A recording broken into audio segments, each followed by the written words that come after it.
अभिवादन स्वीकार कीजिए ब्रजेश मिश्रा का। आप देखना शुरू कर चुके हैं द डिबेट। भारत सरकार ने संसद में यह कहा है कि इस देश में ऑक्सीजन की कमी से किसी की मौत नहीं हुई। क्या वाकई में ऐसा है? आज इस विषय पर हम चर्चा करने वाले हैं। बहनों भाइयों, कोरोना के दौरान और इस दौरान हुई त्रासदी, जिस प्रकार की पीड़ा हमारे देश के लोगों ने भोगी है, जिस प्रकार की इस विपत्ति का सामना किया है, सरकार का यह बयान कि ऑक्सीजन की कमी से किसी की मौत नहीं हुई है, यह असंख्य लोगों की मौत का मजाक उड़ाना हो गया। विशेष तौर पर हमारे प्यारे उत्तर प्रदेश में, जहां आपकी और हमारी आंख के सामने 2 महीने पहले हमारे ही आपके अपने अजीज लोगों ने ऑक्सीजन की कमी से तड़प तड़प कर इसी प्रदेश में दम तोड़ा, और आज सरकार कह रही है कि किसी की मौत ऑक्सीजन की कमी से नहीं हुई।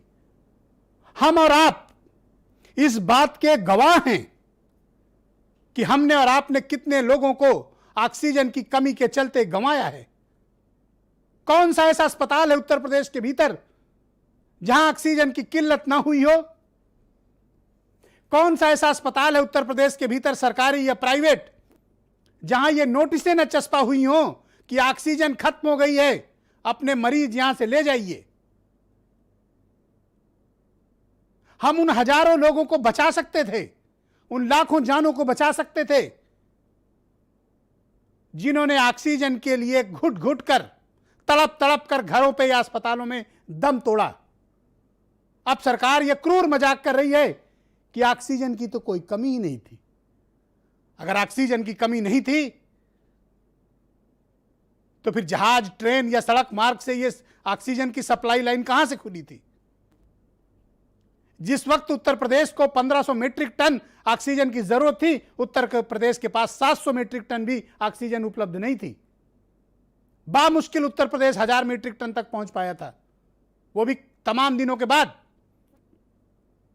जिन हजारों लोगों को हम बचा सकते थे, जिन ऑक्सीजन बेड्स को हम तैयार कर सकते थे, आज उत्तर प्रदेश की सरकार हो, देश की अन्य सरकारें हों, और या फिर केंद्र सरकार जब यह कहती है कि ऑक्सीजन से किसी की मौत नहीं हुई, तो दरअसल आप किसी की मौत का मजाक उड़ा रहे होते हैं, किसी की संवेदना के साथ खिलवाड़ कर रहे होते हैं।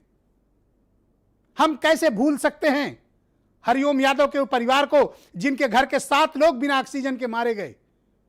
हम कैसे भूल सकते हैं लखनऊ के उस बुजुर्ग पत्रकार विनय श्रीवास्तव को, जो ऑक्सीजन की कमी के चलते अपने घर पर तड़प तड़प कर मर गए? हम कैसे भूल सकते हैं इस महिला रेणु सिंघल को, जो ऑक्सीजन की कमी की प्रतीक तस्वीर निकली है आगरा से, उत्तर प्रदेश से। यह महिला ऑक्सीजन की कमी के चलते अपने पति को मुंह में सांस भरने की कोशिश कर रही थी, ऑक्सीजन थी नहीं। अफसोस की बात कि रेणु अपने पति को बचा नहीं पाई। रेणु सिंघल को क्या उत्तर प्रदेश की सरकार या केंद्र की सरकार जवाब देगी? कौन सा मुंह लेकर आप इनके पास जाएंगे और कहेंगे कि नहीं, ऑक्सीजन तो बहुत ज्यादा थी? अगर थी तो ये कौन लोग थे जो कीड़े मकोड़ों की तरह उत्तर प्रदेश की सड़कों पर मारे गए? वो कौन लोग थे जिन्होंने अस्पतालों में जिनकी लाशें निकली, और वो कौन लोग थे जिनकी लाशों को कुत्तों ने नोच कर खाया? कोरोना के दौरान हुई मौतों को बहनों भाइयों मैं आपको 2 महीने तक बताता रहा। कोई ऑडिट तक नहीं हुआ आज तक उत्तर प्रदेश के भीतर कि कोरोना से कितनी मौतें हुई हैं। इस बात का भी कोई जांच नहीं हुई कि इस दौरान होने वाली मौतों के कारण क्या हैं। मैं आपको बताता रहा कि गांव में लोग रात में शिकायत करते हुए सोते थे कि उनकी सांस फूल रही है, उन्हें बुखार है, और सुबह वो मरे हुए मिलते थे। ऐसी ऐसी कारुणिक कहानियां हैं कि लोगों ने अपने मां बाप गंवा दिए, घर के कमाऊ सदस्यों को गंवा दिया, बहनें विधवा हो गई, माएं अनाथ हो गईं, और अब सरकार कह रही है कि ऑक्सीजन की कोई कमी नहीं। तो ये कौन लोग थे जो मारे गए? क्या हम अपने प्यारे नागरिकों को इज्जत से अंतिम संस्कार नहीं दे सकते? इलाज तो हमने किया नहीं, क्या हम उन्हें सम्मान से विदाई भी नहीं दे सकते? उनकी मौत का यूं मजाक उड़ाया जाना, वो भी संसद भवन के भीतर, ये कलेजा किलसता है, मन द्रवित होता है। अफसोस के लिए शब्दों का चयन कम पड़ जाता है जब मैं ये सोचता हूं कि हमारे भाई बहन, हमारे दोस्त और रिश्तेदार किस तरह से घुट घुट कर इसी उत्तर प्रदेश के भीतर मरे, और हम कुछ नहीं कर पाए। कौन जवाब देगा बहराइच की उन 2 बेटियों को जो अपनी मां को जिला अस्पताल के भीतर सांस भरने के लिए अपने मुंह से कोशिश कर रही थी? नहीं बचा पाई। बेमौत मारे गए लोग। क्या बड़ा, क्या छोटा, क्या अमीर, क्या गरीब, क्या नेता, क्या जनता, बचा कौन? कैसे भूला जा सकता है कि राजकुमार अग्रवाल, भारतीय जनता पार्टी के विधायक, उनका बेटा बिना ऑक्सीजन, बिना इलाज के लखनऊ में तड़प तड़प कर मरा। हम कैसे भुला सकते हैं उन मौतों को जो पारस अस्पताल के भीतर ऑक्सीजन बंद करके 22 लोगों की हत्या कर दी गई और उस डॉक्टर को क्लीन चिट, उस अस्पताल को क्लीन चिट। और क्या उत्तर प्रदेश की सरकार यह जवाब देगी? यह मुख्यमंत्री कार्यालय का ट्वीट है, तारीख बताता हूं 21 अप्रैल। इसमें कहा गया है किसी इंडिविजुअल व्यक्ति को ऑक्सीजन की सप्लाई नहीं की जाएगी। यह ड्रैकोनियन ऑर्डर आपको 21 अप्रैल का याद होगा, जब उत्तर प्रदेश में ऑक्सीजन पर पहरा लगा दिया गया था। ऑक्सीजन पाने के लिए आपको कोविड सर्टिफिकेट, आधार कार्ड, डॉक्टर का प्रिस्क्रिप्शन चाहिए होता था। इस बात को उत्तर प्रदेश की जनता क्या भूल गई? क्या उत्तर प्रदेश की हुकूमत ये बात भूल गई? क्या उत्तर प्रदेश का सोरा विपक्ष ये बात भूल गया? क्या हजारों लोगों की मौत के जिम्मेदार इस बात को भुला देंगे? ये ड्रैकोनियन ऑर्डर 21 अप्रैल का, जिसमें खुद इस बात को कहा गया कि उत्तर प्रदेश में ऑक्सीजन अब तब मिलेगी जब आपके पास इंडिविजुअल को आपूर्ति नहीं होगी। तो अगर आपके पास आपूर्ति थी ऑक्सीजन, तो आपने फिर ये रोका क्यों? ये पहरा क्यों लगाया गया? इस पर जवाब देना चाहिए सरकारों को। मैं ऐसे तमाम मामले गिना सकता हूं, ऐसे तमाम असंख्य उदाहरण हैं। हमारी 55 टीमों ने 2500 गांवों का दौरा किया है। उसके बाद हमने दौरा बंद कर दिया बहनों भाइयों, क्योंकि हम एक सीमित रिसोर्स में काम करने वाले मीडिया हाउस हैं। 2500 गांवों का डेटा हमारे पास है, 2500 गांवों के वीडियोज हैं, 2500 गांवों के लोगों के हमारे पास बयान दर्ज हैं। हर गांव में 50, 60, 40, 30, 35 लोगों की मौतें हुई हैं और उत्तर प्रदेश में 96,000 गांव हैं। असंख्य मौतें हुई हैं उत्तर प्रदेश के भीतर, और उस पीड़ा को शब्दों में बयान नहीं किया जा सकता। मैं याद करता हूं तो मेरे रोंगटे खड़े हो जाते हैं। आप कैसे भूल गए इस बात को? भूलते रहोगे, ऐसे ही मरते रहोगे, ऐसे ही तुम्हारा मजाक उड़ाया जाएगा संसद भवन के भीतर, और ऐसे ही तुम्हारे साथ क्रूर मजाक होगा उत्तर प्रदेश की असेंबली के भीतर, जब कहा जाएगा कि न ऑक्सीजन की कमी, न रेमडेसिविर की कमी, न दवाओं की कमी, न अस्पताल की कमी। तो क्या ये शौकिया लोगों ने आत्महत्या कर ली? क्या लोगों ने खुद अपना गला घोट लिया कि सरकार बदनाम हो जाए? यह क्रूरता की पराकाष्ठा है कि हम अपने राज्य के नागरिकों का न टेस्ट किए, न उनका हमने इलाज किया, न हमने उनको अस्पताल में जगह दी, और मर गए तो सम्मान से अंतिम संस्कार तक नहीं दिया। कफन की लाश के कफन तक नोचा गया है उत्तर प्रदेश के भीतर। आप कैसे ये बात भूल सकते हैं? ये तस्वीर जीवंत प्रमाण है। ये तस्वीर भुलाई नहीं जा सकती। सदियों तक इसे याद रखा जाएगा कि इस त्रासदी में जब लोग हमारे मर रहे थे, सरकारें क्या कर रही थीं। हम अपनी जवाबदेही से भाग नहीं सकते। उन अनाथ बच्चों को जवाब कौन देगा जिनके मां बाप मर गए बिना इलाज के, बिना ऑक्सीजन के? हमारे पास ऐसे करीब 1,500 बच्चों की सूची है। आए सरकार में देना चाहता हूं सूची, लीजिए आप सूची।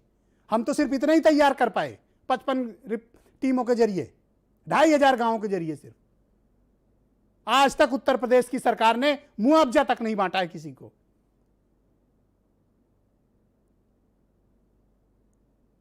ऑक्सीजन मांगने वाले लोगों के खिलाफ मुकदमे दर्ज किए गए, उन्हें जेल में डाला गया। इसी लखनऊ में ऑक्सीजन लेकर लौट रहे एक व्यक्ति को पुराने लखनऊ में पीट पीट कर हवालात के भीतर रखा गया था। मुकदमे लोगों पर दर्ज किए गए थे। ऑक्सीजन यूनिट्स के बाहर, फैक्ट्रियों के बाहर 1-1 किलोमीटर लंबी लाइनें लगी थीं। होम आइसोलेशन में तमाम लोग मारे गए। कैसे भूल गए कि लखनऊ में कृष्णा नगर इलाके में, सरोजनी नगर इलाके में लाशें निकली थी घरों से, दुर्गंध भरी हुई, क्योंकि घर के भीतर ऑक्सीजन की सप्लाई आज तक पहुंची नहीं। लोग घर के भीतर घुट घुट कर बुजुर्ग मर गए, उनके घर पे देखभाल वाले भी नहीं थे। जब लाशें सड़ने लगी, पड़ोसियों को पता चला। क्या हम ये बात भूल गए? क्या इसके बाद भी कहा जाएगा कि ऑक्सीजन की कोई कमी नहीं? सरकारों में कोई कमी नहीं बहनों भाइयों, कमी आप में है। अगर जागरूकता आप में होती, अपने हक की मांग आप में होती, आपकी रीढ़ की हड्डी सीधी होती और अपने हक और हुकूक के लिए आप लड़ते, तो आज यूं आपका क्रूर मजाक नहीं उड़ाया जाता कि ऑक्सीजन की कमी से कोई नहीं मरा। दिल पर हाथ रखो और पूछो कि इस उत्तर प्रदेश के भीतर कौन है जिसने अपनों को नहीं खोया, कौन है जिसने अपने रिश्तेदारों को नहीं गंवाया, कौन है जिसने अपने दोस्तों को नहीं खोया, कौन है जिसने अपने सहकर्मियों को नहीं खोया। इतनी बड़ी विपत्ति भारत के इतिहास में कभी नहीं आई और इतनी ज्यादा कुप्रबंधन भारत के इतिहास में कभी नहीं था। उसके बावजूद हम कहते हैं कि हम कोरोना की विक्ट्री, अगर ये विक्ट्री है तो मौत का तांडव आपके लिए क्या होगा आप सिर्फ कल्पना कर सकते हैं। मैं चाहता हूं कुछ बयान सुने आप।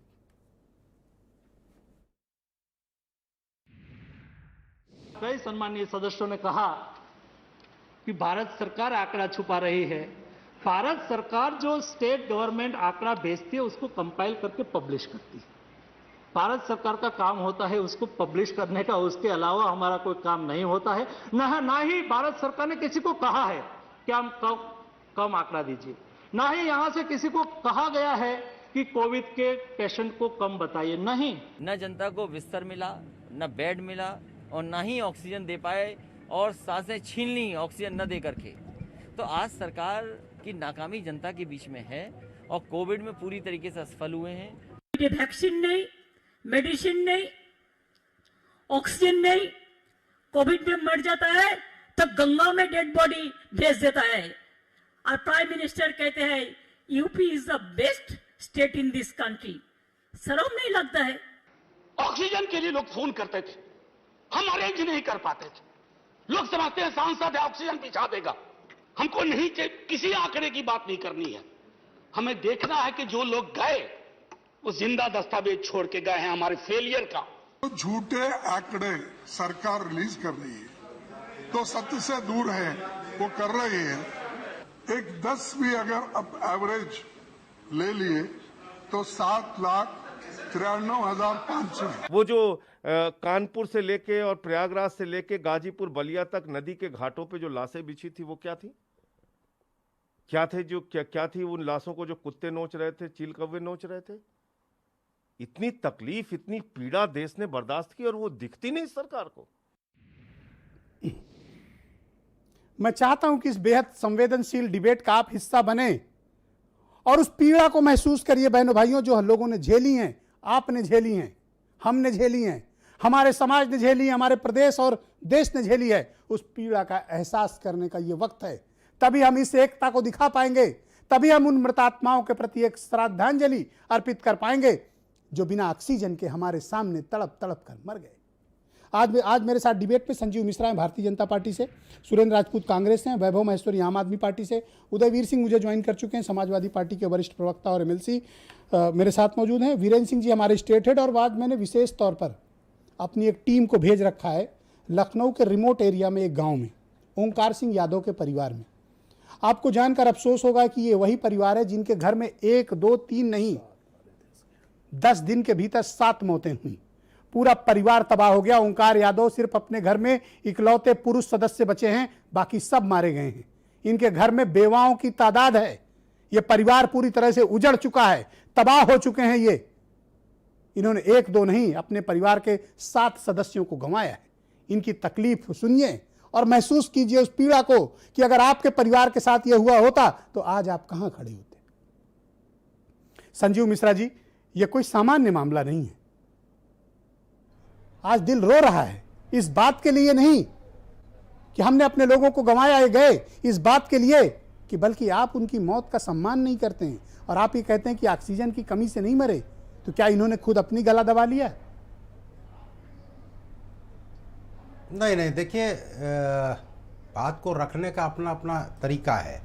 जब केंद्र सरकार के मंत्री संसद में इस बात को रख रहे थे तो वो प्रदेशों के और केंद्र शासित प्रदेशों के दिए हुए आंकड़ों के हवाले से इस बात को रख रहे थे। अब जब राज्य की सरकारें इस तरीके का आंकड़े दे रही, दिल्ली की सरकार ने इस तरीके का आंकड़ा दिया, महाराष्ट्र की सरकार के स्वास्थ्य मंत्री कह रहे हैं कि उनके यहाँ कोई ऑक्सीजन से मौतें नहीं हुई, यही हालत राजस्थान की थी, यही मुझे हालत आप उत्तर प्रदेश का जवाब दीजिए कि क्या यहाँ ऑक्सीजन की कमी से कोई मौत नहीं हुई? आप ये बात कहना चाहते हैं? देखिए, जो आज विषय है उस विषय पर जब केंद्र सरकार ने ये बात रखी संसद में तो उस बात को लाना तो ज़रूरी होगा। और इसी तरीके से प्रदेशों की जो रिपोर्टें आई उसमें जब ऑक्सीजन से मौतों का जिक्र नहीं किया गया तो कैसे केंद्र तो सरकार ये मुख्यमंत्री का कार्यालय का अधिकृत बयान ये क्या है जो कहता है किसी इंडिविजुअल को ऑक्सीजन नहीं दी जाएगी? ये मेरा तो ट्वीट है नहीं, 21 अप्रैल का ट्वीट है, मुख्यमंत्री के आधिकारिक हैंडल से हुआ है। नहीं, देखिए उस समय चूंकि ऑक्सीजन की कमी हुई थी, मैं इस बात को स्वीकार करता हूँ। आप कहते हैं हुई भी नहीं और आप कहते हैं कि हाँ है भी। ऑक्सीजन की कमी हुई थी, ऑक्सीजन को की कमी को किस तरीके से पूरी तरीके ताकत लगा कर अरे सब लेकर बैठा हूँ, देखो मेरठ में ऑक्सीजन की कमी, बरेली में ऑक्सीजन की कमी, सब लेके बैठा हूँ। देखो गोरखपुर में बिल्कुल ठीक है, बिल्कुल ठीक है, कमी हुई थी, आइए मेरठ को पूरा किया गया। मेरठ आज दिल्ली, आप दिल्ली की बात कर लीजिए, उत्तर प्रदेश की बात कर लीजिए, आ जाओ कितना दूं आपको, ये देखिए, ये चलिए आगरा, पूरी बात रख लीजिए, 22 लोगों की मौत, सब पेपर कटिंग लेके बैठा हूं। बताओ, या तो ये अखबार झूठे, मरने वाले लोग मंगल ग्रह के और आप सिर्फ सच्चे। बोलिए संजीव जी। नहीं देखिए, दिल्ली में किस तरीके का हाहाकार था, दिल्ली का एक एक हॉस्पिटल खुद उनके लोग, प्रबंध तंत्र उनका खुद प्रेस कॉन्फ्रेंस करके कह रहे थे कि साहब हमारे यहाँ इतने घंटे हमें उत्तर प्रदेश में मरने वाले लोगों के बारे में आपसे जवाब चाहिए। We don't care about Delhi. स्थिति रही। अब या तो मेरी बात आ जाने दीजिए ब्रजेश जी। आप दिल्ली महाराष्ट्र की नहीं, आप उत्तर प्रदेश के बारे में मुझे बताओ। मैं दिल्ली पे डिबेट नहीं कर रहा हूं। उत्तर प्रदेश में भी क्राइसिस थी, लोग लाइन में खड़े थे, ये सबने देखा, इसमें कोई दो राय नहीं है, इसको कतई नहीं झुटलाया जा सकता। लेकिन उसकी व्यवस्था की किस तरीके से उत्तर प्रदेश के माननीय मुख्यमंत्री जी खुद लग करके किस तरीके से ऑक्सीजन की व्यवस्था की और उसके बाद सब कुछ दुरुस्त करने का काम किया।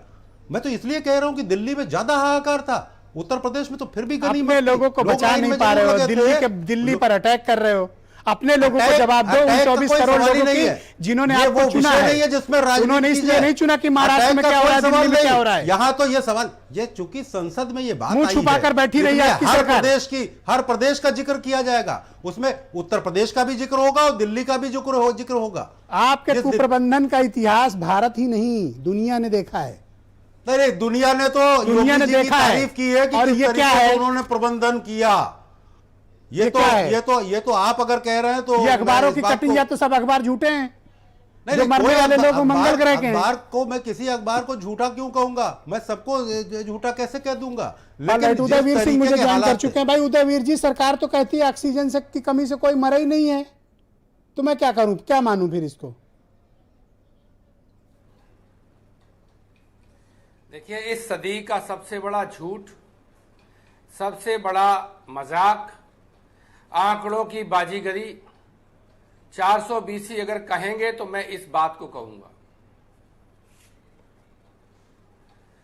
पारस हॉस्पिटल ने तो आधिकारिक रूप से वहां के डॉक्टर मालिक ने कहा कि हमारे पास ऑक्सीजन कम थी, डीएम ने कहा जिनको बचा सकते हो बचाओ, तो हमने ऑक्सीजन बंद कर दी, इतने लोग मर गए। सोशल मीडिया पे लाखों ट्वीट कि हमें ऑक्सीजन चाहिए। वो लखनऊ के पत्रकार 15-15, 20-20 मिनट में ट्वीट कर रहे थे कि मेरा इतना ऑक्सीजन लेवल हो गया, मेरा इतना ऑक्सीजन लेवल हो गया। उनकी मौत हो गई जी। आप सोचिए, इसके अलावा जितने लोगों ने ऑक्सीजन पे पहरा लगाया, क्यों लगाया?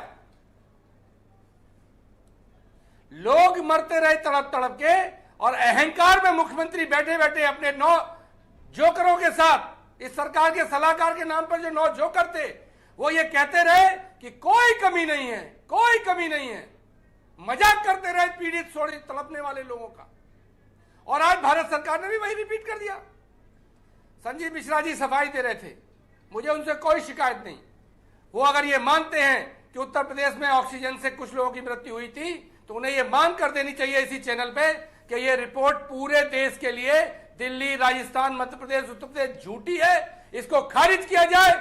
संसद में झूठ बोलने का की जिम्मेदारी स्वास्थ्य मंत्री ले, प्रदेश अपनी जिम्मेदारी गलत रिपोर्ट भेजने की दे और दोबारा से डेथ ऑडिट कराएं कोरोना काल का डेथ ऑडिट। कैसे कैसे मृत्यु हुई, कितनी मृत्यु हुई? लोग कह रहे हैं कोरोना से मृत्यु हुई। अरे कोरोना किसी का गला थोड़े काटता है, किसी का लंग फेलियर होता है, उसे ऑक्सीजन की जरूरत पड़ती है, वो नहीं मरती। तो कोरोना की मृत्यु जो हुई है वो किसी की ऑक्सीजन नहीं मिलने से मृत्यु हुई, किसी की इंजेक्शन नहीं मिलने से मृत्यु हुई। कोरोना क्या किसी का गला काटने आता है सीधा? तो ये झूठ बाजीगरी लोगों से मैं सुरेंद्र राजपूत जी को आमंत्रित करता हूँ। थैंक यू उदयवीर जी, शुक्रिया आपका। तो कम से कम सहानुभूति तो रखते हैं। सुरेंद्र आप तो राजपूत मजाक उड़ा रहे हैं उनकी जी, मृत्यु आपने का। भारत सरकार के स्वास्थ्य मंत्री का बयान सुना होगा। उन्होंने कहा कि ऑक्सीजन की कमी से कोई नहीं मरा। मेरी आत्मा तड़प रही है इस बात के लिए कि मैं उन मृतात्माओं को क्या जवाब दूं जो हमारी और आपकी आंख के सामने तड़प तड़प कर इसी लखनऊ, इसी उत्तर प्रदेश में मर गए, सिर्फ इसलिए कि उन्हें ऑक्सीजन नहीं मिला। हम और किसी को क्या कहें, अभी संजीव जी भी हैं, आप सब लोग हैं। मैं स्वयं उस ड्यूरेशन में 1 महीने बीमार रहा, मुझे भी लंग इन्फेक्शन हो गया था। और ऑक्सीजन किस तरीके से इंतजाम करने की कोशिश हो रही थी मेरे भाइयों के द्वारा, वो किसी से छुपा नहीं है। जिस तरीके का इन लोगों ने ना, एक जिसको कहते हैं हर चीज में राजनीति, मैं तो कहता हूं पूरे देश के जितने राज्य हैं सब जगह ऑक्सीजन की कमी थी, चाहे कांग्रेस शासित हो चाहे और किसी शासित हो, सबको क्षमा मांगनी चाहिए, सबको माफी मांगनी चाहिए। वो राजस्थान, महाराष्ट्र, ये लोग दिल्ली की बात कर रहे हैं, करो भाई दिल्ली की बात, लेकिन उत्तर प्रदेश में बैठे हो, उत्तर प्रदेश की भी बात करो, राजस्थान को भी माफी मांगनी चाहिए, वहां भी ऑक्सीजन की कमी से मृत्यु हुई। लेकिन उत्तर प्रदेश में तो हद हो गई ऑक्सीजन की कमी से मृत्यु की जी।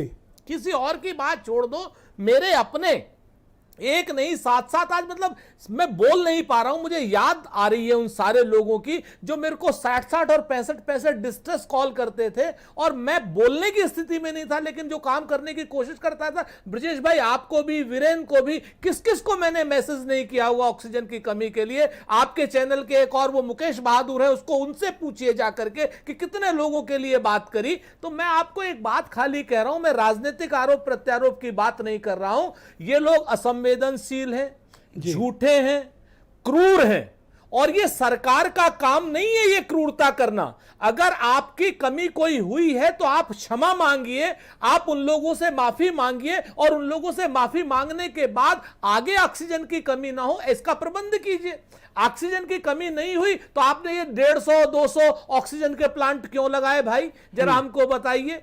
मैं आपको बताऊं, मुख्यमंत्री कार्यालय मैंने बीमार रहते हुए फोन किया था इस मेयो हॉस्पिटल के लिए और एक दूसरे हॉस्पिटल के लिए, जब वहां मेरे मरीजों को कह दिया गया था, 47 मरीजों में 4 मरीज मेरे थे और उन चारों के 4 मर गए हैं। वो नाम ले सकता हूं, नाम लेना उचित नहीं, 2 अधिकारी, 2 उनकी पत्नी। आप जब उन्होंने ये लगा दिया कि साहब अपने पेशेंट्स को ले जाइए, यहां पर हमारे पास सिर्फ 2 घंटे की ऑक्सीजन रह गई है, तब मैंने मुख्यमंत्री कार्यालय फोन किया था। मुख्यमंत्री जी भी कोरोना ग्रस्त थे उस वक्त।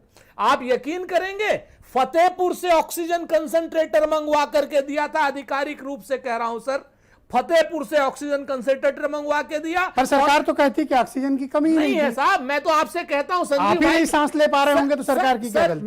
मैं कह रहा हूं ऑक्सीजन की कोई कमी नहीं थी। संजीव भाई बताइए योगी जी से, ऑक्सीजन की अधिकता की वजह से आपने ऑक्सीजन ज्यादा दी थी, इसलिए लोगों के फेफड़े फट गए। ब्रजेश भाई, ऑक्सीजन की अधिकता से लोगों के फेफड़े फट गए, ऑक्सीजन की कोई कमी नहीं। इन्होंने बहुत ऑक्सीजन दी है, भगवान इनका भला करेगा, ये बहुत अच्छा पुण्य पाएंगे। आखिर ऑक्सीजन की कमी से मरने वाले लोग काल्पनिक कैसे घोषित कर दिए गए? क्या ये क्रूरता नहीं है? क्या ये संवेदनहीनता नहीं है? क्या नागरिकों के अधिकारों का ये दमन नहीं है? ब्रजेश भाई, आज का जो बयान था उसको सुन के पहले तो भरोसा नहीं हुआ कि ऐसा कोई कह भी सकता है, तो मैंने उसको पहले जाके देखा, 2 बार 3 बार रिप्ले करा, मतलब समझने की कोशिश करी, उसके बाद यही निष्कर्ष पे पहुंचे कि अब इस पर रिएक्शन भी कोई करे तो क्या करे। लोगों के आंसू सूख गए, रो रो के, अपने वालों के लोगों के लिए रोएं कि पड़ोसी के लिए रोएं कि दोस्तों के लिए रोएं, मतलब कोई दुख की इंतहा हमने देखी नहीं कि इतनी भी कोई हो सकती है। और उसके बाद, और हर आदमी की प्रॉब्लम क्या थी, हमारा डेली का काम हो गया था कि मुंह पर कपड़ा ढके और हम लोग वहां शमशान घाट पे जाते थे, लाशों का अंबार लगा हुआ था और लाशों के अंबार के बीच में हर आदमी का तकलीफ ये था, ऑक्सीजन मिल जाती तो बच जाते। ऑक्सीजन, ये सही कह रहे हैं उदयवीर जी कि कोरोना ऐसी डेडली बीमारी नहीं थी, अगर लोगों के पास प्रबंध होते, ऑक्सीजन टाइम से मिल जाता तो जिन लोगों को मिला वो बचे। लेकिन आज की जो बयान था, ये बयान नहीं था, ये तो अपराधियों का बयान है। गुंडे हैं, बदमाश हैं, अपराधी हैं, किस तरह के लोग हैं ये जो इस तरह से अपने नागरिकों के अस्तित्व को झुठला दे रहे हैं। बिल्कुल, वो शायद वहां थे ही नहीं। अभी आप उनसे ये क्यों नहीं कह देते कि वो हमारे देश के नागरिक ही नहीं थे, वो घुसपैठिए थे, कोरोना ने उनके ऊपर अटैक करके उनको मार दिया, भारत की समस्या सॉल्व हो गई। एक तरफ आप कहते हो कि कोरोना के आप जो पीड़ित थे उनके लिए मुआवजा लाएंगे, पैकेज लाएंगे, दूसरी तरफ कहते हो पूरी डेथ डिनाई कर दिया आपने। और जो राज्य इसमें जांच की मांग कर रहे हैं, आज तक डेथ ऑडिट हुआ क्यों नहीं? मैं कह रहा हूं कि आप दिल्ली सरकार 3 महीने से चिल्ला रहा हूं डेथ ऑडिट करो करो करो। दिल्ली सरकार लगातार कह रही है कि एक डेथ आप एक एक डेथ को हम ऑडिट कर सकते हैं। सरकार है भाई, जब तुम एक एक घर में वोटर की पर्ची पहुंचा देते हो तो तुम कहां कौन मर गए इसका हिसाब नहीं लगा सकते तुम लोग?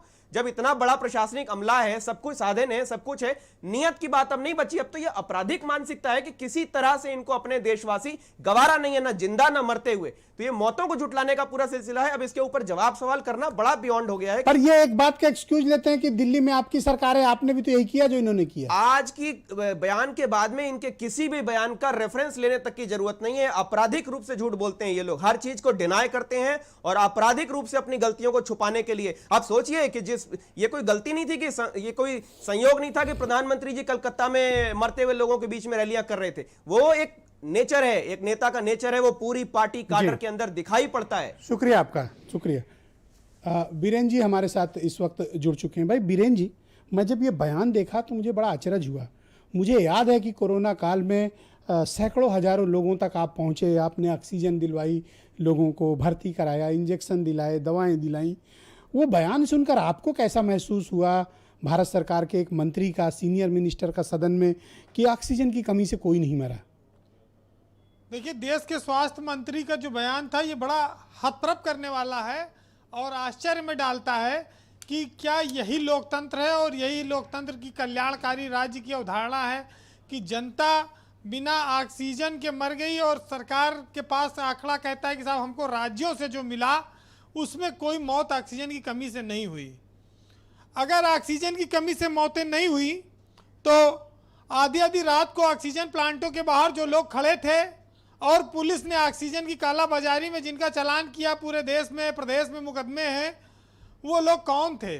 वो किस प्रांत से और देश से आए थे? क्या वो बाहरी थे?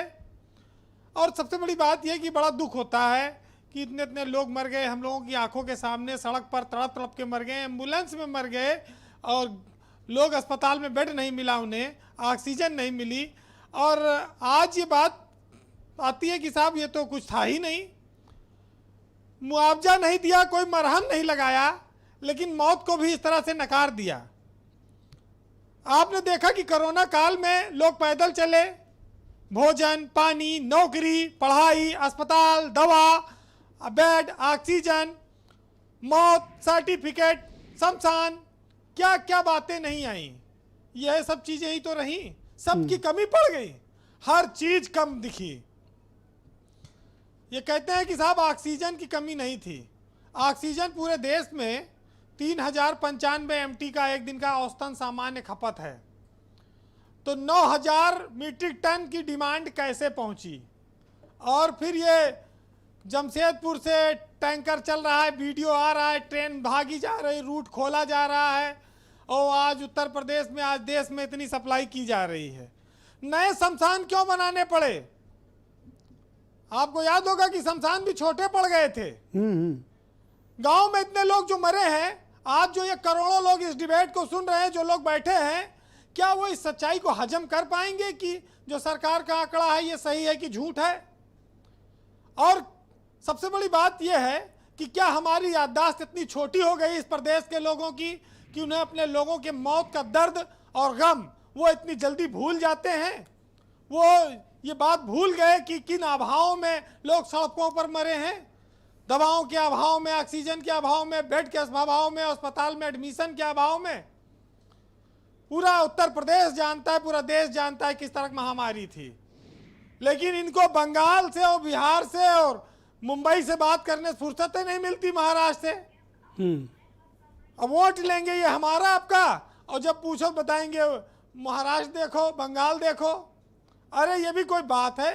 हम उत्तर प्रदेश में रहते हैं, उत्तर प्रदेश की बात करेंगे, लेकिन इनको अपने मंत्रियों के मरने का भी जो है नहीं ध्यान है। इनके विधायक मर गए, उनका ध्यान नहीं है, इनको ध्यान ही नहीं है, तो आप कैसे याद दिलाएंगे? सरकार चाहती है कि हमारी आलोचना न की जाए, लेकिन ये एक बहुत बड़ा मुद्दा है। उत्तर प्रदेश में लोग कहते साहब विपक्ष नहीं है, वो बात नहीं करता। संजय सिंह ने आज विपक्ष को जो हथियार दिया है, जो मुद्दे कागजों के साथ उठाते हैं, उसने विपक्ष को बड़ी मजबूती दी है, सरकार को बड़ी चुनौती दी है। सरकार के अफसर उनका जवाब देने से परेशान रहते हैं, वो दे नहीं पाते। अगर अभी आप बात कह रहे थे हमारे एक साथी कि भाई सर्वे कर लीजिए, अभी महेश्वरी साहब ने भी कहा कि भाई घर घर पर्ची पहुंचाते हो वोट मांगने के लिए, तो मौत कैसे हुई ये नहीं पूछ सकते हो? देश में दुनिया में तमाम मशीनरी है, संगठन है, उससे आप पता कर सकते हैं। क्यों ऐसा किया जा रहा है? सरकारी कागजों में आप बताते हो कि साहब दिन रात आंकड़े बता रहे हो, काम हो रहा है, आदमी सोचता है विकास हो रहा है और अपना देश बदल रहा है, यहाँ तो पूरा खा पी के बराबर। बड़ा दुर्भाग्यपूर्ण है। जी वीरेंद्र जी। लेकिन एक चीज़ बता दें कि फिर ये 4 साल बेमिसाल का जो नारा है उत्तर प्रदेश में, वो ऐसे नहीं बना है। इन्हीं आंकड़ों को छुपा कर इन लोगों ने बेमिसाल काम किया है। क्योंकि जो बेमिसाल होते हैं उनकी कोई दुनिया में मिसाल नहीं दी जा सकती, उनके ऊपर कोई उंगली नहीं उठा जा सकती। लेकिन इस शब्द के पीछे कितने दर्द छुपे हैं, कितने लोग सवाल कर रहे हैं, इस शब्द को खिलवाड़ न बनने दीजिए। बेमिसाल उत्तर प्रदेश तब बनेगा जब हम अपने लोगों के दुख दर्द को बांटें। जिनके घरों में मौत हुई है उनके घर में एक पैसा मुआवजा राहत नहीं दिया गया, उनको दीजिए। कब देंगे? जब चुनाव आएगा तब, जिससे लोग याद रखें, क्योंकि यहाँ लोग भूल जाते हैं ना। ये बड़ा दुर्भाग्य है। लेकिन एक चीज़ जान लें कि कुछ कमियां ऐसी होती हैं जिंदगी में, वो कभी मुआवजे से नहीं भर सकती। जितना भूलो जीवन भर उतना याद आएंगी। तो अगर सरकारें इस बात को सोच रही हैं कि वो इस तरह से घावों पर मरहम भर कर वोट ले लेंगी, तो ये मुगालता है, इस पर वो ज़्यादा प्रसन्न ना रहें। बहरहाल हम लोग जिस व्यवस्था को अपनी आंखों से देखे हुए हैं, उस सच्चाई को कोई झूठला नहीं सकता। मेरे मित्र हैं संजीव मिश्रा जी बैठे, उनकी मजबूरी है, राजनीतिक सत्ताधारी दल में है, अपनी सरकार को डिफेंड करना बनता है उनका। लेकिन उनके भी तमाम रिश्तेदारों को परेशानियां आई होंगी, मित्रों को आई होंगी। बीजेपी के तमाम सारे संगठन के नेता मर गए, उनके माता पिता मर गए, तमाम पदाधिकारियों के, उनको परिवार रिश्तेदार वालों ने धिक्कारा। वो कहाँ जाए, किससे जाए कहने, कोई सुनने वाला नहीं था। आज आंकड़ों में सरकार ने सब खत्म कर दिया। अरे ये ऑक्सीजन तो प्रकृति की देन है, पता नहीं क्यों ये महामारी आई जिसकी वजह से ये संकट बना। नहीं तो ऊपर वाले ने तो सबको बराबर बांटी है, और जो झूठ बोलेंगे शायद उनके जीवन में कमी कर दे ऊपर वाला। कुल मिलाकर जो लोग आज बड़े बड़े ज्ञान दे रहे हैं देश में विकास पर, और देश को, प्रदेश को कि हमने नंबर 1 बना दिया, हमारे यहाँ सब अमन चैन है, सब सुखी है, वो अपने लोगों से, अपने परिवार से, अपने जनता से कैसा व्यवहार करते हैं सुनिएगा। कि मेरे खुलूस की गहराई से नहीं मिलते, और ये झूठे लोग हैं, ये सच्चाई से नहीं मिलते, और मोहब्बतों का सबक दे रहे हैं ये दुनिया वाले, जो होली में भी गले अपने भाई से नहीं मिलते। बहुत बहुत शुक्रिया वीरेंद्र जी, आपका बहुत बहुत धन्यवाद ग्राउंड जीरो से अपनी जानकारी के लिए। और अब हम आपको सीधे लखनऊ के उस गांव में ले चलते हैं और उस बदनसीब परिवार से मिलाते हैं जिसने अपने परिवार के 1-2 नहीं 7 सदस्यों को खोया है।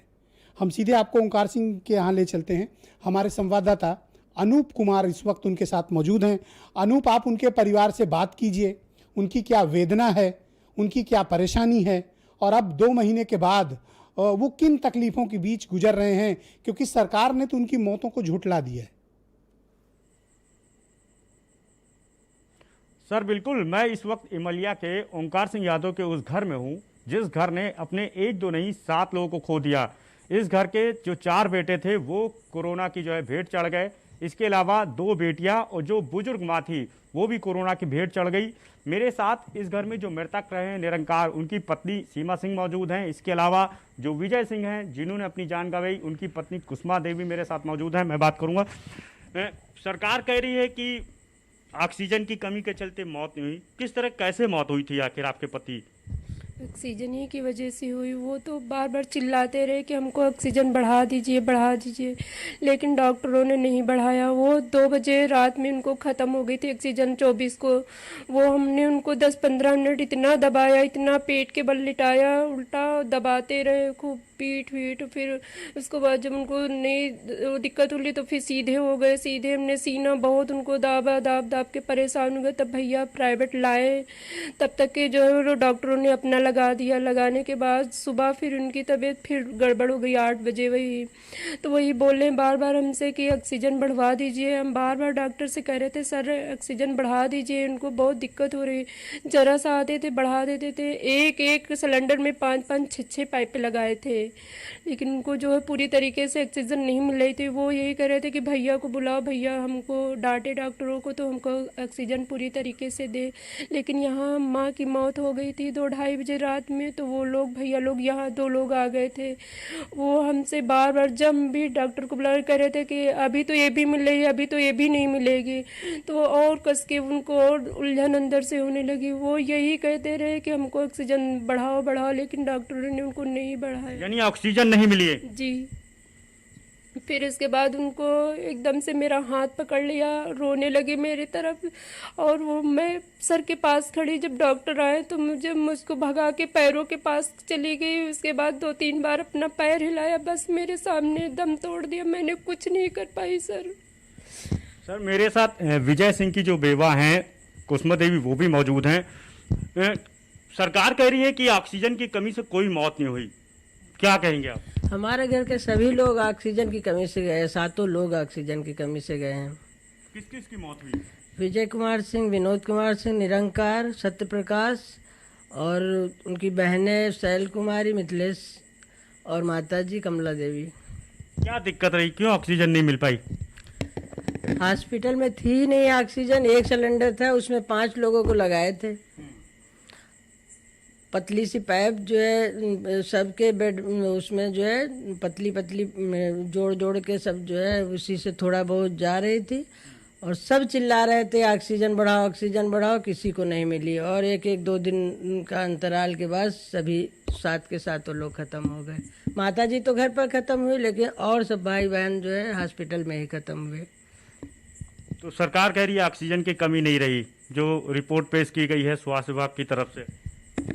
नहीं सर, ऑक्सीजन की वजह से खत्म हुए हैं सब लोग ऑक्सीजन से परेशान थे, सब लोग परेशान थे। सबको अनूप इनसे पूछिए कि इनका जीवन अब कैसे चल रहा है जब इनके पतियों की मृत्यु हो गई। मेरे 2 छोटे बच्चे हैं, डॉक्टर ने कहा, तब भी डॉक्टर की दया नहीं है। ये बताइए आप लोगों ने जो है घर के जो भी कमाऊ लोग थे, जो जिम्मेदार लोग थे, अब नहीं है, तो आपका घर का खर्चा कैसे चल रहा है? और घर के बच्चे कैसे पल रहे हैं? कैसे स्कूल चल रहा है? कैसे जो है खाना पीना चल रहा है आप लोगों का?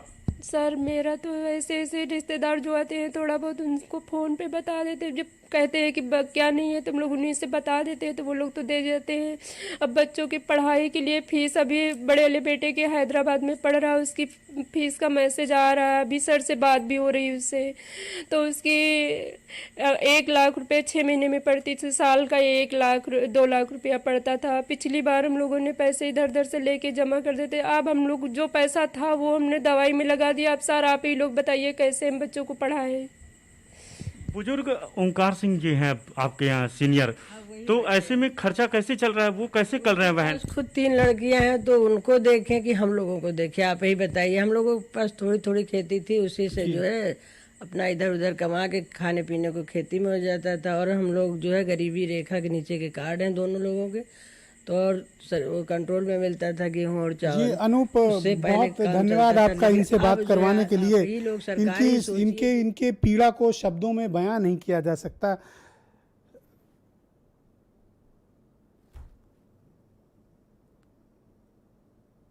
क्या जीवन जी रहे हैं लोग, किस विपत्ति में हैं।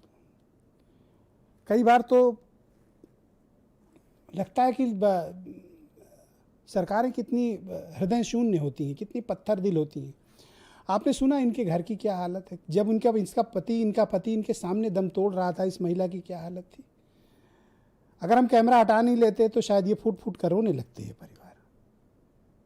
बच्चे की पढ़ाई के लिए फीस के पैसे तक नहीं है। इस गरीबी में जीवन यापन कर रहे हैं लोग, और सरकारें एक गुलाबी तस्वीर प्रस्तुत कर रही हैं कि ऑल इज वेल, कोई ऑक्सीजन से नहीं मरा।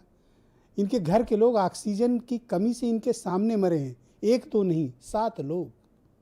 इनकी पीड़ा को कोई सुनेगा? क्या आपके लिए राजनीति ही सब कुछ है? क्या आपके लिए सरकार में बने रहना ही सब कुछ है? क्या यही भारतीयता है? यही भारतीय संस्कृति है? यही हिंदू संस्कृति है? और यही डेमोक्रेसी है? यही जन कल्याणकारी राज्य की अवधारणा वाला हमारा संविधान है? कि हमें अपने रोते लोगों की पीड़ा का जरा भी एहसास नहीं है कि किन तकलीफ के बीच ये लोग जिंदा रहते हुए भी मर रहे हैं, तिल तिल कर मर रहे हैं। मेरे पास शब्द कम पड़ जा रहे हैं इनकी तकलीफों को बताते हुए। संजीव मिश्रा जी, क्या आप इतने पत्थर दिल हो गए हैं कि आप इतना हृदय शून्य हो गए हैं कि आपको इनकी तकलीफें का एहसास नहीं है? मैं तो अपने को किसी तरह रोक लिया, लेकिन आप सोचिए, इनकी तकलीफ को सुना आपने उस महिला की? नहीं, सरकार पीड़ित परिवार के तकलीफ़ों के साथ में है और मेरा प्रयास रहेगा कि मैं उत्तर प्रदेश के शासन से तक आपकी बात पहुंचा करके कम से कम जो पीड़ित परिवार हैं, जिनके यहाँ कोई कमाने वाला नहीं इस समय है, उनके लिए उनके दुख दर्द को जल्दी दूर आपने सुना किया ऑक्सीजन की कमी से कैसे उनके पति ने उनके सामने दम तोड़ा? ये उनके निश्चित रूप से बयान मैंने सुने। मेरा प्रयास रहेगा कि मैं इनको जल्दी से जल्दी मदद पहुंचा सकूं। बच्चे की फीस नहीं जा रही है, पता है, उसका स्कूल निकाल देगा। मैं आपसे पीड़ित परिवार और भी जो आपके पास लोगों के मैं सिर्फ एक दो लोगों की तकलीफ मेरे दोस्त नहीं बता रहा हूँ, ये हमारे प्रदेश के लोगों की तकलीफ है। हमसे और आपसे ही तो समाज है ना। बिल्कुल। और जब समाज होगा तभी तो राजनीति होगी, तभी राजनीतिक दल होंगे। क्या हम अपने बहनों भाइयों को मरने के लिए छोड़ दें? आप ये चाहते हैं? पीड़ित परिवारों को तक मदद पहुंचाने का काम सरकार का है और सरकार करेगी। तमाम डिस्ट्रिक्ट्स में मेरी जानकारी में जो है, जैसे सीतापुर डिस्ट्रिक्ट है, लखीमपुर में भी है। बताओ इस परिवार को क्या मिला? ये तो राजधानी लखनऊ में शहर से 7 किलोमीटर दूरी पर है, जिनके गार्जियंस नहीं रहे। आप मुझे बताओ, 7 किलोमीटर की दूरी पर इमलिया गांव है, ज्यादा नहीं 7 किलोमीटर। इन तक आपकी सरकार नहीं पहुंच पाई? नहीं, अगर आपके संवाददाता हो वहां पर लाइव बात कराया हूँ, कोई मंगल ग्रह थोड़ी भेजा हूँ। कोई सरकार का प्रशासन का व्यक्ति उन तक पहुंचा कि सस्पेंड कर दो अपने कलेक्टर को और चीफ सेक्रेटरी को। पहुंचा कि नहीं पहुंचा, अगर ये पूछेंगे तो ज्यादा अच्छा रहेगा। ऑन एयर ये बात हो जाएगी और निश्चित रूप से। ओके, उदयवीर सिंह, मुझे बताइए, लोगों की पीड़ा का एहसास कीजिए, उनकी पीड़ा से खुद को जोड़िए। राजनीति ही सब कुछ नहीं है। विपक्ष होने के नाते आप भी जाइए, पहुंचिए, मिलिए, आवाज उठाइए उनके गमों की। आपने देखा ओंकार सिंह यादव की फैमिली की तकलीफ, बच्चों के इलाज के पैसे तक नहीं है, उनके एजुकेशन के लिए पैसे तक नहीं है, भूखों मर रहे हैं लोग।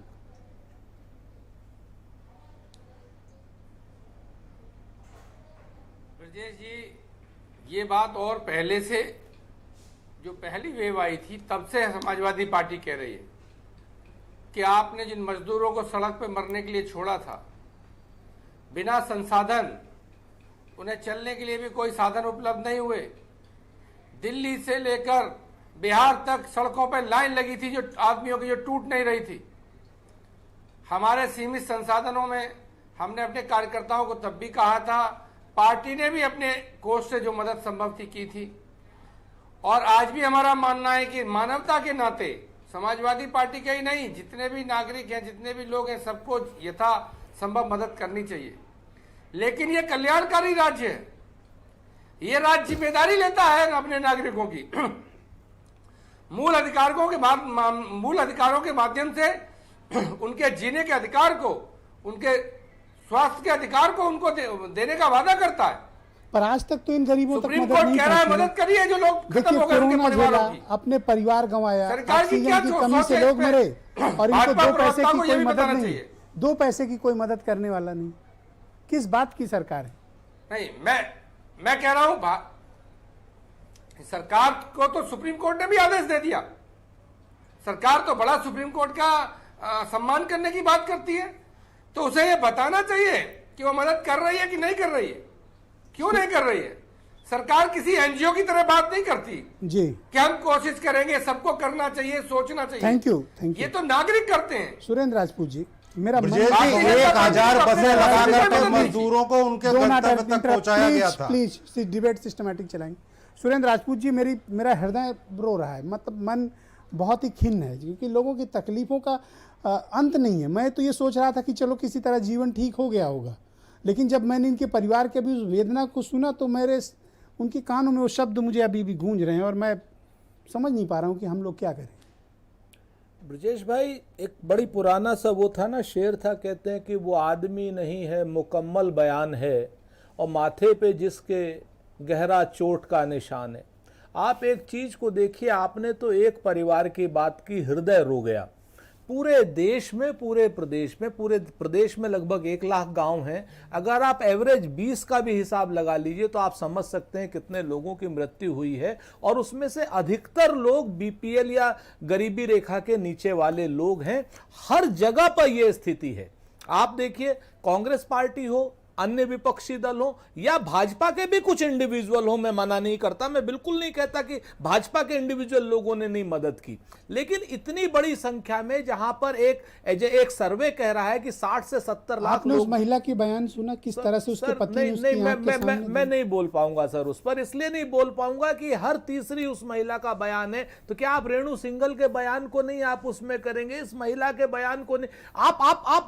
आप डिबेट नहीं कर सकते हैं अगर इस तरीके की आप बातें आप उठाएंगे ना। मैं आपको बताऊं, हर तीसरे घर का, जिस घर में कैमरा ले जाइए उस घर में यह स्थिति आएगी। मैं आपसे एक बड़ा दूसरी प्रश्न कर रहा हूं, आपके जरिए, चूंकि आपके लोग चैनल को लोग देखते हैं, मेरा यह कहना है कि इंडिविजुअल कैपेसिटी में तो सब लोगों ने मदद की। प्रियंका जी ने भी मदद की है, मैं आपको बताऊं, बीवी श्रीनिवास ने भी मदद की, आप पार्टी का दिलीप पांडे भी बहुत आगे चला था दिल्ली में, ऐसी बात नहीं थी, बहुत स्पष्ट है। ये नाम इनका जो राघव था भारतीय जनता पार्टी का, उसने भी की। मैं इस चीज से इनकार नहीं कर रहा हूं, लेकिन संस्थागत रूप से 60 से 70 लाख लोग जहां पे अनुमानित रूप से मर रहे हों और करोड़ों लोग जहां पर इन्फेक्टेड हों, वहां पर इंडिविजुअल कैपेसिटी में मदद नहीं हो सकती, वहां पर पार्टियां मदद नहीं कर सकती, वहां पर आपको पार्टियां कार्यकर्ता दे सकती हैं। तो आप लोग ये उत्तर प्रदेश सरकार से सवाल क्यों नहीं पूछते? सर कौन, एक बात बताइए, कितनी बार पूछे? हम 100 बार जरूरत पड़े 100 बार सर, मैं 1000 बार पूछने को तैयार हूं, पूछते हैं, रोज पूछ रहे हैं। प्रियंका गांधी जी, आप फिर पूछो सवाल। मैं फिर आप ही के जरिए पूछ रहा हूं, क्या ये उत्तर प्रदेश की सरकार इतनी बेशरम सरकार है, निकम्मी सरकार है, कि क्या इनको ऐसे जो आपने आज दिखाया है, हर गांव की ये पीड़ा है, हर गांव की ये वेदना है, क्या उन लोगों के पास मदद नहीं पहुंचेगी? क्या उन लोगों के पास पैसा नहीं पहुंचेगा? आप लोग टाइम मैगजीन में एडवर्टीजमेंट देते हैं, कहते हैं करोड़ों के एडवर्टीजमेंट दे करके कि कोरोना काल बहुत अच्छा गया, हमने बहुत अच्छा मैनेज किया। योगी जी की ऑस्ट्रेलिया के सांसद ने तारीफ की। आप संजीव मिश्रा जी, आप कहते हैं उत्तर प्रदेश नंबर 1 है। संजीव मिश्रा जी चला देते हैं, लेकिन जो बात सुरेंद्र राजपूत कह रहे हैं, सुरेंद्र राजपूत इस तरीके की बात कह रहे हैं कि इन्होंने बड़ी मदद कर दी। अरे 80 करोड़ लोगों को अन्न पहुंचाया पिछली लहर में। ये शर्म की बात है, ये गर्व की बात नहीं है, ये शर्म की बात है संजीव मिश्रा। लाशों पर राजनीति करना बंद करो, लोगों की बहुत दिन लाशों पर राजनीति 80 करोड़ गरीब कर दिए, उत्तर प्रदेश में सब बेरोजगार हो गए, सब बेरोजगार हो गए। आपने कोरोना काल में, कोरोना काल से पहले ही लोगों को बेरोजगार कर दिया, लोगों के काम धंधे छीन लिए, नोटबंदी से काम धंधे छीन लिए, जीएसटी से काम धंधे छीन लिए, पेट्रोल पर एक्साइज ड्यूटी लगा करके लोगों को लूट लिया। आपकी लुटेरों की सरकार है, और आपने जो लूटा हुआ धन था वो पता नहीं किसके जेब में, किस शाह के और किस शाहजादे के जेब में दिया। जनता की जेब में आपने 1 रुपया नहीं दिया, जनता की जेब में आपने 1 रुपया नहीं दिया। ये शर्मनाक बात है। 1 लाख गांवों में कम से कम 20 लोग हर गांव में मरे हैं। आपको अंदाजा लग जाना चाहिए कि कितने लोग मरे हैं। आप कांग्रेस को कोसिए, आप कांग्रेस को कोसिए, लेकिन अगर आप गरीब आदमी की मदद नहीं कर सकते, अरे छोड़िए लल्लू पप्पू को, छोड़िए लल्लू पप्पू की जो बात कर रहे हैं, और ये जो फेंकू और तरीपार काम करते हैं, और ये जो फेंकू तरीपार और छोटा फेंटा काम करते हैं, इन पर भी जरा बात करिए प्लीज। क्या बात करते हैं? इन दोनों लोग वैभव महेश्वरी के लिए थैंक यू, शुक्रिया संजीव मिश्रा, धन्यवाद। उत्तर प्रदेश की और देश की सरकार, आप लोग लुटेरे हैं और कुछ नहीं। सुरेंद्र जी आप संयम रखें। Thank you Sanjeev ji. Okay, सिर्फ वैभव महेश्वरी बोलेंगे। वैभव महेश्वरी, जब मैं इस महिला से बात कर रहा था उसके बाद बड़ी तो बातें, मेरा मन रो रहा था इस बात के लिए कि किस प्रकार की पीड़ा, कैसी परेशानी, किस विपत्ति, किस गरीबी के बीच जिस परिवार के 7 लोग खत्म हो गए हों, मर गए हों, कैसे उनका परिवार चल रहा होगा, क्या हम इतने निष्ठुर हो गए, हमारी राजनीति इतनी पत्थरदिल हो गई कि हम अपने लोगों की मदद के लिए भी नहीं खड़े हो सकते? हमारे लिए राजनीति और सत्ता ही सब कुछ है। ब्रिजेश जी, ये तो बस एक परिवार था जिसकी वजह से, जिसके अंदर रिफ्लेक्ट कर रहा था उन 50 लाखों लोगों का। आपने उस महिला की बात सुनी, किस तरह से उसके पति ने उसके सामने दम क्या कहें, मतलब कितने हमारे दोस्त, और आज उनके घरों में महिला से सरकारों को माफी मांगनी चाहिए। कमाने वाले चले गए और पीछे रह गए वो लोग जिन्होंने अपनी परिवार की जमा पूंजी भी अस्पतालों में एक ऑक्सीजन सिलेंडर के लिए 1-1 लाख रुपए दे देकर चुकाई है। एक एम्बुलेंस को 5-5 किलोमीटर चलने के लिए 25-25 हजार रुपए देकर वो लोग रह गए पीछे अपने कर्जे चुकाने के लिए, और अपने जो कमाने वाला चला गया उसके बिना अपने परिवार को चलाने के लिए। लेकिन एक बात ये समझनी पड़ेगी कि आखिर क्या बात है जो इतना एरोगेंस इनके अंदर कि आज बड़े साफ साफ कह दिया कि कोई भी मरा नहीं। क्या अगर मरा नहीं तो ये दस्तावेज क्या है जो मैं लेके बैठा हूँ? ये करीब 100 पन्ने के दस्तावेज। मैं वही पूछ रहा हूँ कि पब्लिक ये दस्तावेज हैं, पब्लिक 100 पन्ने के दस्तावेज लेकर बैठा हूँ। इसका मतलब ब्रिजेश जी ये है कि मैं सरकारों को चुनौती देता हूँ कि आओ डिबेट कर लो, मैं बताऊंगा कितनी मौतें हुई। डिबेट के स्तर से तो बहुत पार जा चुके हैं बहुत पहले। डिबेट क्या करेंगे, लाशें बिछ गई थी। और आपको पता है कि हाईकोर्ट ने क्या टिप्पणी की थी कि ऑक्सीजन से कमी से मौतें नरसंहार हैं। ऑक्सीजन की ट्रेन का एक ड्रोन शॉट बार बार दिखाते थे, कभी झंडी दिखा रहे हैं, कभी उत्सव मना रहे हैं कि 5 टैंकर उसके ऊपर लदे हुए हैं, पूरे देश में ऑक्सीजन की भरमार कर दी है। लेकिन ये जानना पड़ेगा कि आखिर इतनी एरोगेंस इनके अंदर आ कहां से रही है। क्या ये फिर सोच रहे हैं कि चुनाव के टाइम पे सब कुछ मैनेज कर लेंगे, अकाउंट में कुछ पैसा डाल देंगे, किसी भी तरह से झूठ सच फैला देंगे, हिंदू मुस्लिम का बंटवारा कर देंगे, दंगे फैला देंगे, कुछ भी करवा देंगे? इतनी एरोगेंस कहां से आ रही है कि आपने अपने देश के अंदर बिछ गई लाशों को झुठला दिया? इतनी एरोगेंस आखिर कहां से आ गई? कौन सी एजेंसी से जांच कराएं? अब ये समझ में नहीं आ रहा कि कौन सी एजेंसी से इनकी जांच करवाई जाए और किस तरीके से वो आंकड़े इनके तक पहुंचाए जाए, क्योंकि इन्होंने सारे रास्ते बंद कर दिए। दिल्ली सरकार एक कमेटी बना के जांच करना चाहती है कि भाई एक घर में जी हम बता के दे सकते हैं कि एक घर में कितनी मौत हुई, क्या उसके पास। तो आप डेथ ऑडिट करके रखिए देश के सामने ना, बताइए एक कमेटी बनाई और इन्होंने अपने एलजी से उस कमेटी को खारिज करा दिया। उसके बाद सदन में कह रहे हैं कि वहां पर से कब कोई आंकड़े नहीं दे रहा। उदयवीर सिंह जी, इस बार के चुनाव में उदयवीर सिंह जी, इस बार के चुनाव में कोरोना की त्रासदी और ये हजारों लोग जो मारे गए, तुरंत पहुंचा देंगे। सिर्फ कोरोना की ये त्रासदी इस बार चुनावी मुद्दा क्यों नहीं है उदयवीर सिंह जी? देखिए, चुनावी मुद्दा हम चुनाव के पर्पज से नहीं कह रहे, ये तो जनता की पीड़ा है जो चुनाव में आनी है। सवाल यह है, आप 5,000 रुपए का सिलेंडर दे रहे हैं, ऑक्सीजन का सिलेंडर ब्लैक में 5,000 का मिल रहा था, और 5 किलो अनाज दे के बात कर रहे हैं कि हमने बहुत बड़ी क्रांति कर दी, हमने जो लोगों की समस्या सुलझा दी, यह इनकी उपलब्धि है। इस तरह के आपराधिक सोच के लोग ही बोल सकते हैं। कोई संवेदनशील व्यक्ति, इतनी दवाइयों की ब्लैक हुई, इतनी ऑक्सीजन की ब्लैक हुई, 5 किलो अनाज दे दिया, इनकी बहुत बड़ी उपलब्धि है। इस तरह की सोच रखने वाले तो क्या इन मौतों को भुला दिया जाएगा? खिलाफ जनता की इन मौतों को भुला दिया जाएगा? घोटाला, वेंटिलेटर घोटाला, सारे घोटालों में इन मौतों को उदयवीर जी भुलाया जाएगा? भाजपा के लोग भूल सकते हैं, जिसका गया है वो कैसे भूलेगा? जिसका गया है वो कैसे भूलेगा? अगर मेरा मित्र गया है, मेरा परिजन गया है, आपका गया है, आप कैसे भूलेंगे? ओके वैभव, आप कुछ कह रहे थे। मैं ये कह रहा था कि तीनों घोटालों में और मजाक उड़ाएंगे। अभी पहला कोरोना आया, ऑक्सीमीटर का घोटाला कर लिया, दूसरा कोरोना आया तो 55,000 के ऑक्सीजन के सिलेंडर। अरे भाई, जब इतनी सारी ऑक्सीजन थी तो आप 50-50 हजार के सिलेंडर क्यों खरीद रहे थे डीएम साहब, सीएमओ साहब? और तीसरा भी घोटाला सामने आया, हमने ही खोला है कि अभी तीसरी लहर के मद्देनजर जो आप खरीद रहे हैं वो वेंटिलेटर में आप घोटाले कर रहे हैं। मैंने लोकायुक्त में जांच के लिए अप्लाई किया है, आप देखिए उसके अंदर क्या होता है। संजीव मिश्रा, क्या आपकी सरकार माफी मांगेगी उत्तर प्रदेश के लोगों से कुछ आंकड़े ऑक्सीजन की किल्लत से? ये केजरीवाल की दिल्ली की सरकार नहीं है, ये उत्तर प्रदेश में योगी। अरे दिल्ली की सरकार होती तो कुछ दे पाते, आंकड़े की बात करो तो तथ्यों के आधार पे करो, हवा में मत बात करो। अभी ये जो संजय सिंह वहां से आते हैं और ये हो गया वो हो गया, अरे आंकड़ों की बात करो। अरे अभी वेंटिलेटर स्कैम हुआ है, कोई मतलब है? थैंक यू, शुक्रिया, धन्यवाद, थैंक यू बहन भाइयों, आप सबको बहुत बहुत शुक्रिया।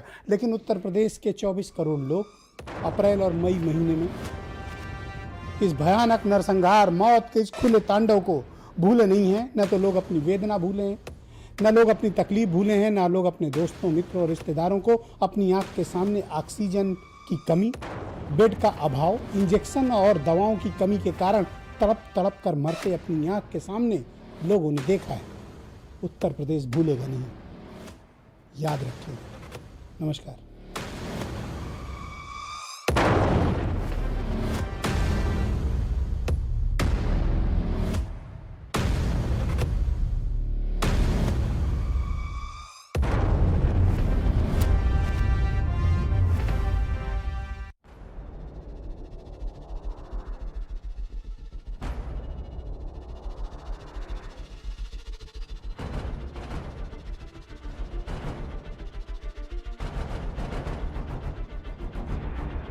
सुबह के लिए उड़ चला